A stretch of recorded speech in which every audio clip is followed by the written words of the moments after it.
Dit is 'n absolute jeuglike aand vanaand vir Sewal. Hy is omring deur vriende, deur mense wat vir hom omgee. En die afgelope jaar of 2 jaar wat hy bereik het, word vanaand hier uitgestel. Sy skilderye, sy sketse, sy klerereeks Man on the Move word bekend gestel. Ek het nooit geweet hy het die talente nie. Hy's maar 'n seentjie in die huis groot geword, rugby gespeel, hy het baie rugby talente gehad. Hy was 'n baie goeie sportman.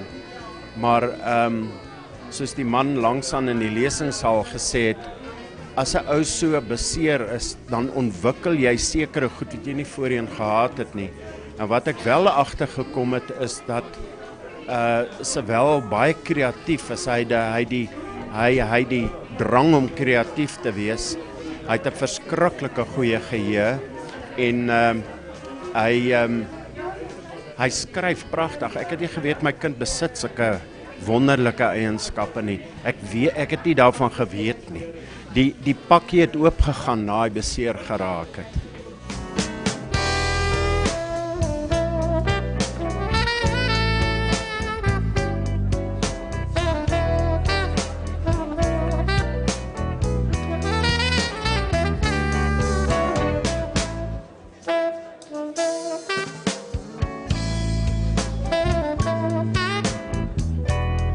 Ek is deel van die Skool van Toerisme en Gasvryheid en ons het die fasiliteite beskikbaar gestel en ons het met ons verskaffers gesels. Hulle die wyn goedgunstig vir ons gegee, ook goedgunstig van die kos vir ons voorsien. So dis vir ons 'n geweldige voorreg om ook op hierdie manier betrokke te raak. Vir my as mens kyk ek glad nie in sy disability vas nie. Ons het so 'n normale lewe as moontlik. Ons inspireer mekaar verskriklik. Baie lief vir hom. My seun is die dapperste man wat ek ken. En ek is so trots op hom.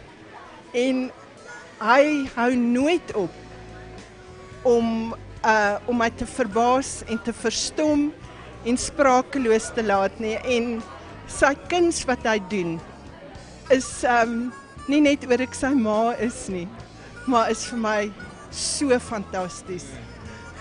En ek wil net vanaand vir hom sê, toe hy 3 jaar oud was en ek baie lelike koekies gebak het wat hy by die skool moes verkoop, toe het hy vir my gesê, mamma, as ek sien die ander kinders wil dit nie koop nie, sal ek almal koop.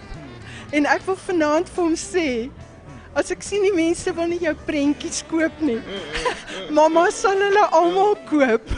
You are absolutely an amazing guy.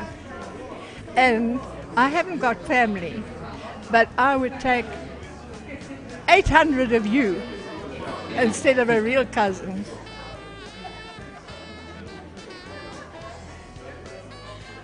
Ek dink om dit kort te stel, ons vier sy lewe.